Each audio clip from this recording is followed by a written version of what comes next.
गर तुम न सुनोगे तो मेरी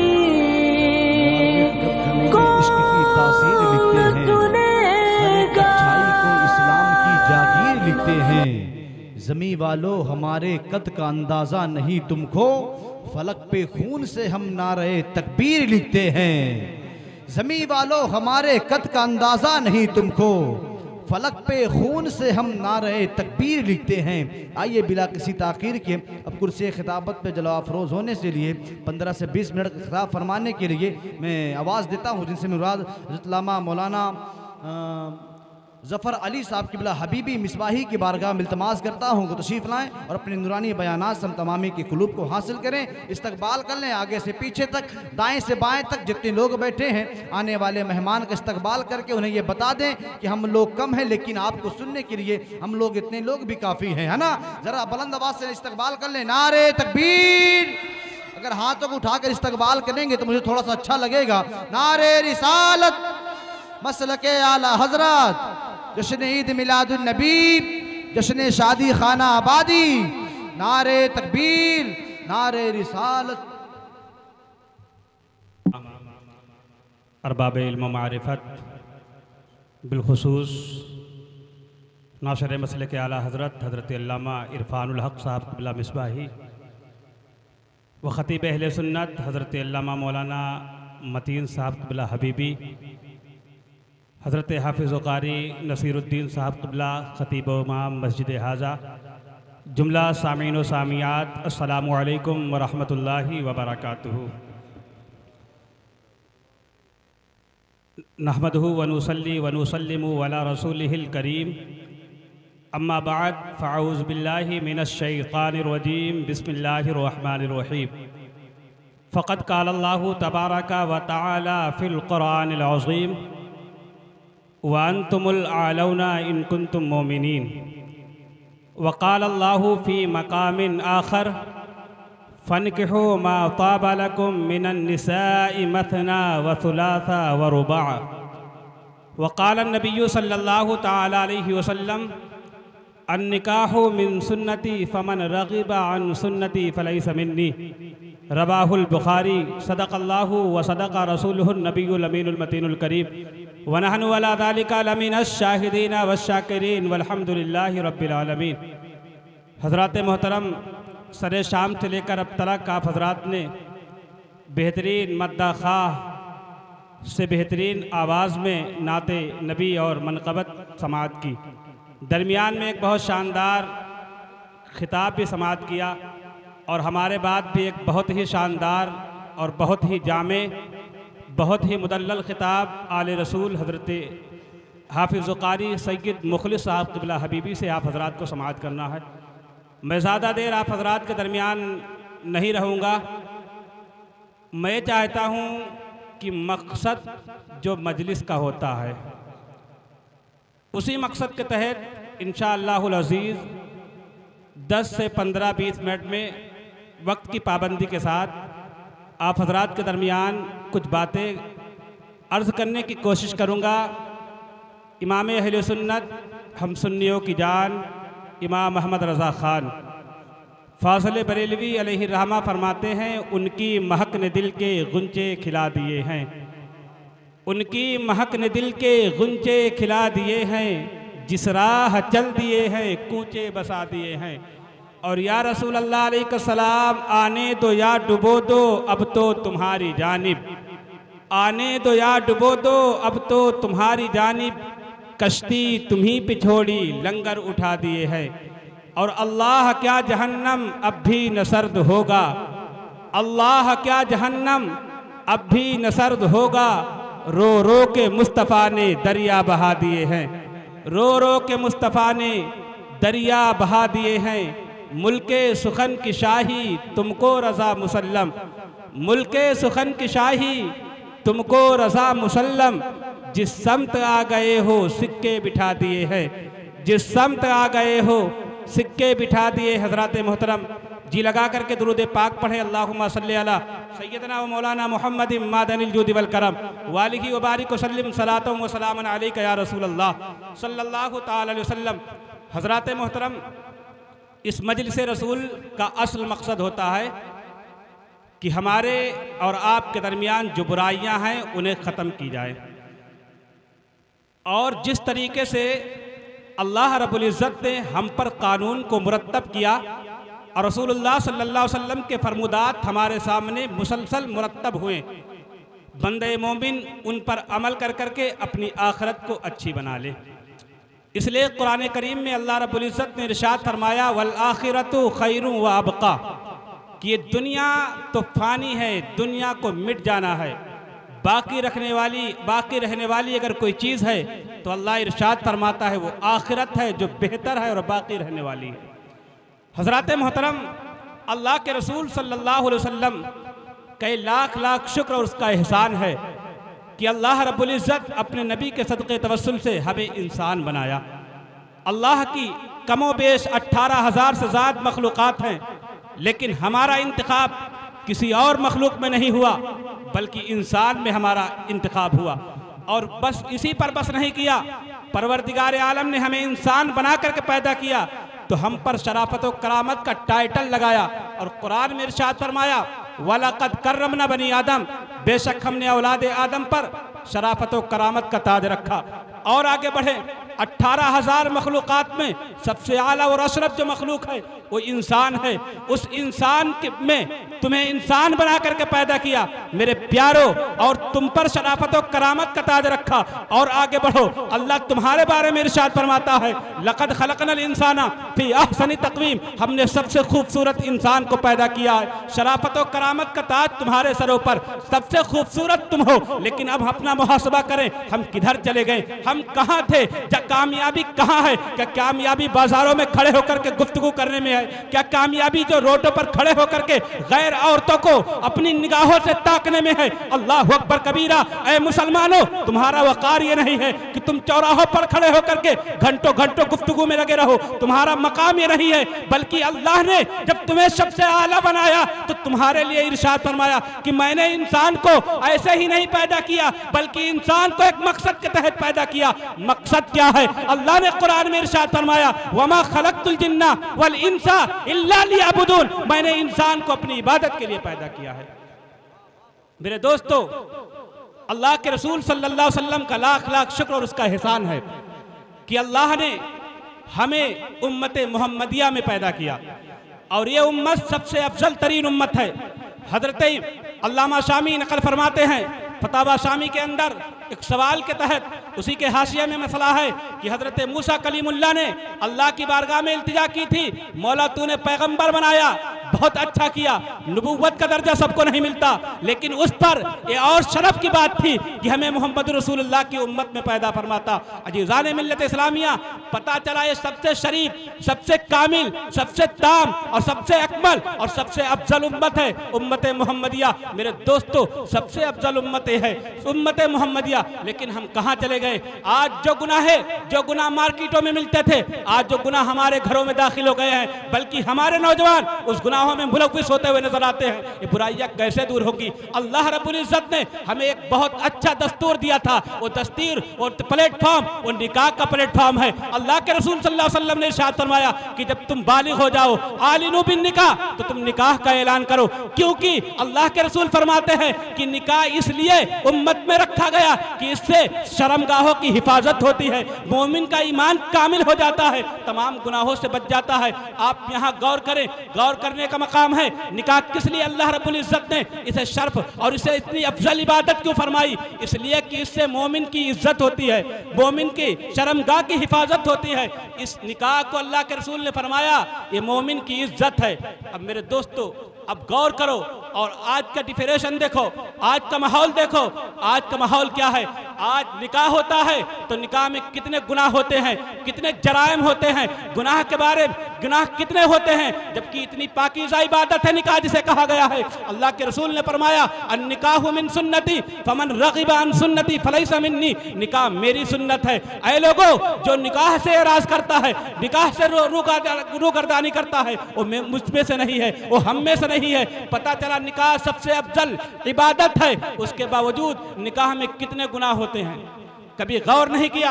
आज हमारे माशरे में एक बहुत बड़ी रस्म ये राइज है कि फलाने ने 200 बारात लेकर गए थे तो हम भी 200 बारात ले जाएंगे, और ये बहुत गलत ख्याल है। ये मुसलमानों का नज़रिया नहीं है, मुसलमानों का नज़रिया नहीं होना चाहिए। आप ये देखें, निकाह अल्लाह के रसूल फरमाते हैं ये मोमिन की इज्जत है, और आप किसी के घर पे 200 बाराती लेकर के पहुंच गए तो आप ये बताएं कि उसकी इज्जत की हिफाजत करने गए हैं या उसकी इज्जत को उछालने गए हैं। निकाह के बारे में नबी पाक सल्लल्लाहु अलैहि वसल्लम फरमाते हैं कि जो निकाह न करे वो मुझ में से नहीं है। निकाह इतनी अफजल इबादत है, और इसी निकाह के जरिए जब रस्म होती है शादी की, कहीं लड़की देखने जाते हैं तो उससे पहले से उस लड़की वाले को ऊपर लड़के वाले जुल्म करना शुरू कर देते हैं। जुल्म कैसे होता है? जुल्म ऐसे होता है कि एक जगह आप 20 आदमी एकदम से किसी के दरवाजे पहुंच जाओ, उसकी वो हैसियत नहीं है, बताओ कर्जा लेगा, वो परेशान होगा। मोमिन की परेशानी, इसी को तो अल्लामा इब्न शामी ने जुल्म कहा है, यही जुल्म है। जुल्म की तारीफ फुक़हा फरमाते हैं वज़ू शैइ फ़ी गैरि महल्लिही, कि कोई चीज़ अपनी जगह से अलग रख दी जाए उसे जुल्म कहते हैं। अमामा का मकाम यह है कि उसे सर पर बांधा जाए, लेकिन कोई अमामा को पैर में बांधे, यही जुल्म है। इंसान की इज्जत, मोमिन की इज्जत का दावा अल्लाह रब्बुल इज्जत ने कुरान में इरशाद फरमाया। कुरान में तुम्हारी इज्जतों के चर्चे अल्लाह रब्बुल इज्जत कर रहा है। वलिल्लाहिल इज्जतु वली रसूलिही वलिल मोमिनीन, इज्जत अल्लाह के लिए है, इज्जत उसके रसूल के लिए है, इज्जत मोमिनीन के लिए है। जिस इज्जत का दावा अल्लाह कुरान में कर रहा है, उस इज्जत को तुम किसी मुसलमान के घर में जाकर के उसी इज्जत को उछाल रहे हो। मेरे दोस्तों, तुम्हारा ये मकाम नहीं है, बल्कि तो तुम्हें इसलिए पैदा किया गया था ताकि उसकी इज्जत की हिफाजत हो जाए। इसीलिए निकाह जैसा प्लेटफॉर्म अल्लाह के रसूल सल्लल्लाहु अलैहि वसल्लम ने हमें दिया था। जिज़ान मिल्लत इस्लामिया, आज क्या मामला है? बारात लेके जाते हैं। आज देखें, इस दौर में किसी का परिवार 4 या 5 लोग का है, वो एक पाव मार्केट से गोश्त लाता है बकरे का, वो खुद शाम में खाता है और कुछ 1-2 बोटियां बचा करके रख देता है। ये मेरा मुशाहदा है छोटी सी उम्र में। फिर उसमें सुबह होती है तो शोरबा वगैरह बढ़ा करके और उसे दोपहर के खाने के लिए भी उसका इंतजाम कर लेता है। एक पाव गोश्त है, 4-5 आदमी की फैमिली है, उसे शाम में भी खा रहा है, कुछ बचा के रख दिया ताकि रोटी के साथ सुबह में भी हो जाए। मेरे दोस्तों, ये अपने घर का मामला है, लेकिन जब हम किसी के बारात में जाते हैं हम क्या करते हैं? जितना गोश्त हम अपने घर में बनाते हैं, ये बात हकीकत है, बुरी जरूर लगेगी, लेकिन मेरे दोस्तों यही हकीकत है। जितना गोश्त हम अपने घर में बनाने के लिए आते हैं, इतना गोश्त हम किसी महफिल में, शादी में जा करके उस गरीब के घर में 4-5 आदमी मिलकर के बर्बाद कर देते हैं। आप देखें, हर एक की प्लेट देखें किस कदर वो गोश्त को छोड़ करके आता है। मेरे दोस्तों, आप खुद अपना मुहासबा करें कि अगर ये आपके साथ होता तो क्या ये अच्छा होता?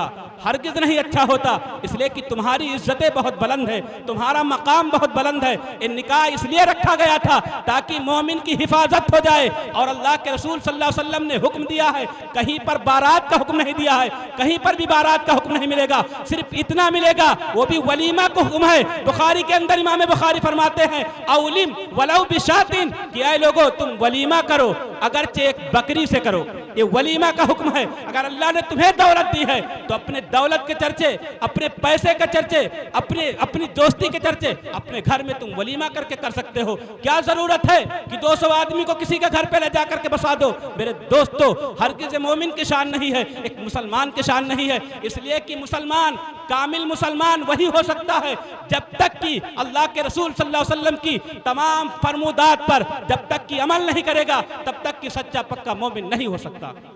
आइए, ये मैं अपनी तरफ से नहीं कह रहा हूं, बल्कि अल्लाह रब्बुल इज्जत कुरान करीम में इरशाद फरमा रहा है, क्या लोगों, तुम्हें जिंदगी गुजारने का सबसे बेहतरीन तरीका, सबसे बेहतरीन नमूने हयात मेरे रसूल की सीरत है। तुम उस पर अमल कर लोगे, तुम्हारी दुनिया भी कामयाब हो जाएगी, आखिरत भी कामयाब हो जाएगी। अल्लाह के रसूल सल्लल्लाहु अलैहि वसल्लम ने हमें कौन सा पैगाम दिया? इमाम मुस्लिम ने अपनी सही में हदीस नकल फरमाई। अल्लाह के रसूल फरमाते हैं, लैसा मिन्ना मल्लम युक़्क़िर कबीरना वयरहम सगीरना, कि ऐ लोगों, तुम में जो इंसान बड़े की ताज़ीम नहीं करता है, छोटों पर रहम नहीं करता है, छोटों पर शफकत नहीं करता है, वो इंसान मुझ में से नहीं है। अल्लाह के रसूल फरमा रहे हैं, आप देखें कि जब किसी के घर जाते हैं, वो बड़ा हो या छोटा है, अगर बड़ा है तो आप उसकी बेइज्जती कर रहे हैं तो ये ताजीम नहीं कर रहे हैं, अगर छोटा है आप उसकी बेइज्जती कर रहे हैं तो ये उस पर रहम और शफकत नहीं कर रहे हैं। दोनों दायरे में आप गिरफ्तार हो रहे हैं। जब इस पर अमल नहीं करेंगे तो अल्लाह के रसूल फरमाते हैं ऐसा इंसान मुझ में से नहीं है। आप जरा गौर करें, ये दुनिया किस लिए है? ये दुनिया इम्तिहान गाह है। उसी बुखारी के अंदर इमाम बुखारी ने इस दुनिया की हैसियत को बताते हुए नकल फरमाते हैं, दुनिया मज़रउल आखिरा, दुनिया आखिरत की खेती है। और आगे बढ़े किताबुल इल्म के अंदर जाएं, उसी बुखारी के अंदर इमाम बुखारी ने इस दुनिया की हैसियत को बताते हुए हदीस पाक नकल फरमाते हैं, दुनिया सिजनुल मोमिन व जन्नतुल काफिर, दुनिया मोमिनीन के लिए कैद खाना है, काफिरों के लिए जन्नत है। उसी बुखारी के अंदर और आगे बढ़े आपको मिलेगा किताबुल हज के अंदर इमाम बुखारी ने इस हदीस को नकल फरमाई कि ऐ लोगों तुम ज़कात अदा करो, और ज़कात जब दोगे तुम्हारा माल सुथरा हो जाएगा, तुम दुनिया में भी कामिल अकमल हो जाओगे, आखिरत में भी तुम्हारा मकाम बुलंद हो जाएगा। उसी बाब के अंदर इमाम बुखारी दुनिया की हैसियत बताते हुए नकल फरमाते हैं, अल्लाह के रसूल सल्लल्लाहु अलैहि वसल्लम सहाबा के दरमियान जलवा फिगन है। अल्लाह के हबीब के सामने एक मुर्दार भेड़ का बच्चा है। अल्लाह के रसूल सल्लल्लाहु अलैहि वसल्लम सहाबा को मुखातब कर करके इरशाद फरमाते हैं, ऐ मेरे सहाबा ये बताओ क्या कोई इसे 10 दिरहम का खरीदेगा? सहाबा का अर्ज करते हैं, या रसूल अल्लाह अलैहिस्सलाम ये मुर्दार बच्चा है, इसकी कीमत कुछ नहीं है, इसकी कोई हैसियत नहीं है, इसका खाना भी हलाल नहीं है, इसका इस्तेमाल भी हलाल नहीं है। ऐ अल्लाह के रसूल आप 2 दिरहम की बात कर रहे हैं, अगर आप मुझे फ्री दें तब भी मैं इस दुम्बे के बच्चे को नहीं लूंगा। अल्लाह के रसूल सल्लल्लाहु अलैहि वसल्लम ने सहाबा की तरफ मुखातब होकर के इरशाद फरमाते हैं, ऐ मेरे सहाबा तुम मुर्दार बच्चे को 10 दिरहम में लेने के लिए तैयार नहीं हो, तुम जिस दुनिया को हासिल करने के लिए तुम लगे हो, ऐ मेरे सहाबा अल्लाह की बारगाह में वाहवनु मिन्हु, अल्लाह के नजदीक ये दुनिया इससे ज्यादा ज़लील व ख़ार है, इससे ज्यादा रज़ील है, इससे ज्यादा ये दुनिया बदतर है। अल्लाह अकबर कबीरा।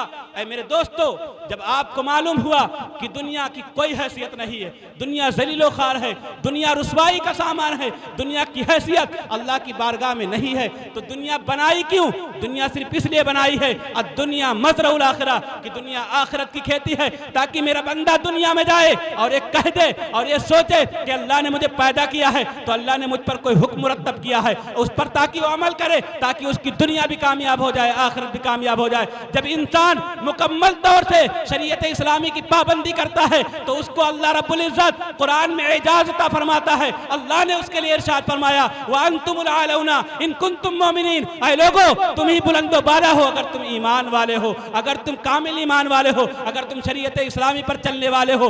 डॉक्टर इकबाल ने बहुत पहले कहा था कि तरीक़े मुस्तफ़ा को छोड़ना है वजह बर्बादी, इसी से कौम दुनिया में हुई बेइख्तिदार अपनी। मैं एक आखिरी बात आप तमामी हजरात के सामने अर्ज कर दूं, मेरे दोस्तों हम पर सबसे अहम फर्ज ये है कि हम शरीयत इस्लामी की पाबंदी करें। शरीयत इस्लामी में हम पर नमाज फर्ज की गई, हमें नमाज की भी पाबंदी करनी चाहिए। रमज़ान का चाँद नमूदार होने वाला है, एक हफ्ते के बाद और रमज़ान का पाकीज़ा महीना आएगा, जिसके बारे में अल्लाह के रसूल ने फरमाया, इजा जाअ रमज़ान फुतिहत अबवाबुल जन्ना व गुल्लिक़त अबवाबुन नार व सुफ़ीदतिश शयातीन, कि जब रमज़ान का पाकीज़ा महीना आता है तो जन्नत के दरवाजे खोल दिए जाते हैं, जहन्नम के दरवाजे बंद कर दिए जाते हैं, शयातीन कैद कर दिए जाते हैं। वो पाकीज़ा महीना है कि इंसान हर तरीके से गुनाह से महफूज हो जाता है। मस्जिदें भर जाती हैं, लेकिन जैसे ही रमज़ान का महीना ख़त्म होता है मस्जिदें फिर खाली हो जाती हैं।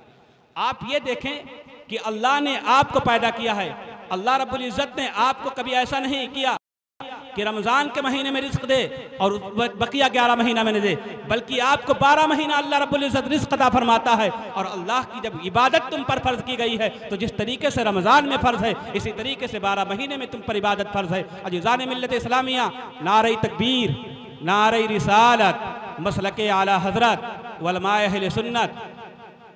हज़रात मोहतरम, इकाले रसूल की आमद आपके दरमियान हो रही है। बहुत बुलंद नसीबा है आप हजरात का। आखिरी बात मैं बयान कर दूं, मेरी माँ और बहनें भी बैठी हुई हैं। जिस तरीके से मर्दों के लिए शरीयत इस्लामी के कवानीन हैं, इसी तरीके से औरतों के लिए भी शरीयत इस्लामी के कवानीन हैं। मर्दों पर लाजिम है कि शरीयत इस्लामी की पाबंदी करे, सीरत रसूल पर अमल करे। इसी तरीके से औरतों पर भी लाजिम है कि वो सीरत रसूल पर अमल करे, शरीयत इस्लामी पर अमल करे। इसलिए कि जब वो मुकम्मल शरीयत इस्लामी की पाबंद हो जाएंगी तब उनकी दुनिया भी कामयाब हो जाएगी, आखिरत भी कामयाब हो जाएगी। उन्हीं के लिए कुरान में अल्लाह ने इरशाद फरमाया, क़द अफ़लहल मोमिनून, मोमिनीन कामयाब हैं। जब मुकम्मल तौर से सीरत मुस्तफ़ा पर पाबंद होंगे, उसकी पाबंदी करेंगे तो सच्चे पक्के मोमिन हो जाएंगे। फतह नुसरत के झंडे उनके कदमों में नस्ब कर दिए जाएंगे। यही लोग दुनिया में भी कामयाब होंगे, आखिरत में भी कामयाब होंगे। आप देखें, एक औरत पर लाजिम है, आज थोड़े से मसले में इंसान झगड़ा कर लेता है, अपने शौहर से जुदा हो जाता है। मेरे दोस्तों, एक बाप पर भी लाजिम है कि जिस तरीके से अपनी बेटी की परवरिश उस वक्त की है जब वो उसके पास थी, इसी तरीके से उसकी परवरिश उस वक्त भी लाजिम है कि जब वो अपने शौहर के घर चली गई। अगर कोई मसला होता है तो बाप उस बेटी की बात को, गुफ्तगू को संजीदगी से बाप को सुननी चाहिए। इसलिए बाप ही सबसे बड़ा जिम्मेदार होता है जो बेटी के हक में फैसला करता है। हजरत बाबा फरीदुद्दीन गंज शकर रहमतुल्लाह अलैह का एक वाक़या मिलता है किताबों में कि हजरत बाबा फरीदुद्दीन गंज शकर बहुत बड़े आबिद थे, बहुत बड़ी इबादत और रियाज, बहुत बड़े आबिद थे, बहुत इबादत और रियाजत करते थे। जंगल में चले जाते हैं, मैं बहुत तफसील में नहीं जाऊंगा, 1-2 मिनट में आप सुन लें। इबादत और रियाजत करते रहते हैं। जब वो जंगल में जाते हैं तो इबादत, सुबह में उठते हैं इबादत करने के लिए, लेकिन आज भी हमारे भी खेतों का ये मामला है कि जब बीज डाली जाती है तो परिंदे आ जाते हैं। उस वक्त भी आए, बाबा फरीदुद्दीन ने भगा दिया, दोबारा भगा दिया, तीसरी मरतबा फिर भगा दिया। जब उनकी इबादत में खलल पैदा हुआ, बहुत जलाली थे। वलमा लिखते हैं कि आपने कहा, ऐ परिंदो तुम मर जाओ। जैसे ही बाबा फरीदुद्दीन का एक जुमला उनकी जुबान से निकला, तमाम परिंदे मर जाते हैं। हजरत बाबा फरीदुद्दीन रहमतुल्लाह अलैह इबादत करते रहते हैं, इबादत करते रहते हैं। इबादत करने के बाद कई साल के बाद आप बस्ती की तरफ आते हैं, आपको प्यास लगती है, बहुत प्यास लगती है, शिद्दत की प्यास है। आप पानी की तलाश में एक कुएं के पास जाते हैं। क्या देख रहे हैं कि चंद खवातीन पानी भर रही हैं। एक खवातीन की तरफ नजर उठा करके देखा, वो पानी के मटके को भरती है, लेकर के चल देती है। बाबा फरीदुद्दीन कहते हैं, अरे बहन पानी पिला दे, लेकिन वो औरत नहीं सुनती है, चली जाती है। दूसरी फिर चली जाती है, तीसरी फिर चली जाती है। बाबा फरीदुद्दीन ने हर बार हर औरत से कहा, अरे बहन पानी पिला दे। वो चौथी औरत अपने पानी के मटके को लेकर के चलती है और कहते, बाबा फरीदुद्दीन देखते हैं, कहते हैं, अरे बहन पानी पिला दे। वो पानी नहीं पिलाती है। जैसे आगे कदम बढ़ाती है, फिर कहते हैं, अरे बहन पानी पिला दे, वरना। वो औरत इतना सुनती है, कदम को पीछे मुड़ती है, बढ़ाती है और बाबा फरीदुद्दीन की तरफ नजर कर करके कहती है कि बाबा फरीदुद्दीन, वो जंगल के परिंदे नहीं हैं कि तुम्हारे कहने से मर जाएंगे, अब आगे मत कहना। वो बाबा फरीदुद्दीन कहते हैं, ऐ खवातीन तू बता, ऐ खातून तू बता, तुझे ये बात कैसे मालूम हुई? इतना वो औरत कहती है, चल देती है, अपने घर पहुंच जाती है। बाबा फरीदुद्दीन गंज शकर रहमतुल्लाह अलैह को बेचैनी महसूस होती है, उसके घर पर जाते हैं। बोसीदा सा घर था, दस्तक देते हैं, वो औरत वही खड़ी होती सामने आकर के। कहते हैं, राज तो बता दो, तुमने मेरी आवाज़ कैसे सुन ली? कई मील के दूर पर मैंने ये बात कही थी। वो औरत कहती है कि अगर तुम सुनना चाहते हो तो सुन लो, मैं बहुत गरीब थी। ऐ मेरी माँ बहनों, तुम पर भी लाजिम है कि तुम्हारा शौहर है, तुम्हारे तमाम तर अखराजात को तुम्हारा शौहर बर्दाश्त करता है। अगर वो कुछ कहता है, गुस्सा होता है, तो तुम्हें उसकी बात को बर्दाश्त करनी चाहिए। इसलिए कि हर एक इंसान का मिजाज हर वक्त बराबर नहीं होता है, इसलिए मिजाज में तबायुन और तदाखुल पैदा होता रहता है। मिजाज जो है ऊपर नीचे होता रहता है, मिजाज नशीब फराज का शिकार होता है। अजीज़ान मिल्लत इस्लामिया, हर एक इंसान के अंदर कभी मिजाज में तलखी होती है, कभी नरमी होती है। हर इंसान का मिजाज मुसावी नहीं होता है। मेरे दोस्तों, हमें गौर करने का मकाम है कि हमें हर एक बात को बड़ी संजीदगी के साथ सुननी चाहिए, बड़ी संजीदगी के साथ समझनी चाहिए। बाबा फरीदुद्दीन से वो औरत कहती है, अगर तुम इस राज को जानना चाहते हो तो सुन लो, मैं बहुत गरीब थी, मेरे शौहर बहुत गरीब थे, बहुत परेशान थे। एक रात लकड़ी काटने के लिए चले गए, देर रात वापस आए, शिद्दत का बुखार था, बहुत परेशान थे। और जब मैं देखा कि उन पर बुखार का आलम था, मैं पानी लेकर के उनके पास खड़ी हो गई और मैंने कहा, शौहर नामदार पानी पी लो। वो शौहर इतना कहता है कि ऐ मेरी शरीके हयात, पानी को आगे बढ़ाओ। कहा बाबा फरीदुद्दीन से औरत, मेरे शौहर ने इतना कहा, उन पर गश आई, वो बेहोश हो गए, उनको होश ना रहा। मैं इस फिक्र में थी कि कहीं मेरा शौहर को होश ना आ जाए, मेरा शौहर गश से बाहर आए और पानी को तलब कर ले और पानी ना पाए। इसलिए मैं पूरी रात उस पानी के प्याले को लेकर के खड़ी रही कि मेरा शौहर न जाने कब बेदार हो जाए, उसे पानी की हाजत हो जाए। अल्लाह अकबर कबीरा। औरत बयान करती है, अल मुख्तसर पूरी रात गुजर गई। जब फजर का वक्त आता है तो मेरे शौहर नामदार की आंख खुलती है, देखता है और कहता है, बीवी तुम शाम से लेकर के अभी तक तुम यहीं खड़ी रही। वो बीवी कहती है, ऐ शौहर नामदार, ऐ मेरे सरताज, मैं इस खौफ से खड़ी थी कि कहीं तुम्हारी आंख न खुल जाए, तुम्हें पानी की जरूरत न पड़ जाए। वो शौहर अल्लाह की बारगाह में अपने हाथों को उठा करके दुआ करता है, ऐ मौलाए कदीर, मैं तो बहुत गरीब हूँ, मेरे हाल से तू बहुत अच्छी तरह बाखबर है, हर एक के हाल से तू बाखबर है, तू मेरे भी हाल से बाखबर है। मैं बहुत गरीब हूँ, मैं अपनी बीवी को मैं कुछ नहीं दे सकता, मैं अपनी बीवी से बहुत खुश हूँ। ऐ परवरदिगार आलम, मैं तो गरीब हूँ, लेकिन तू तो सारी कायनात का मालिक व मुख्तार है, तू तो सारी कायनात के खजानों का मालिक है। ऐ मौला, मैं गरीब हूँ लेकिन तेरे खजाने में कमी नहीं है। आज मौला तेरा बंदा परेशान है, दिल से दुआएं कर रहा है, ऐ मौला तू अपने बंदे की तरफ से मेरी बीवी को इनाम अता फरमा दे। अल्लाह अकबर कबीरा। वो औरत बाबा फरीदुद्दीन से बयान करती है, ऐ बाबा जान सुन लो, मेरे शौहर ने अल्लाह की बारगाह में इतनी इल्तिजा पेश की, मेरे शौहर के हाथ दुआ से नीचे आते कि उससे पहले अल्लाह ने हमें विलायत का मनसब अता फरमा दिया। अल्लाह अकबर कबीरा। ऐ मेरे दोस्तों, ऐ मेरी खवातीन, ऐ मेरे माँ बहनों, तुम्हें गौर करने का मकाम है। विलायत का मनसब उस औरत को, उस खातून को कैसे मिला?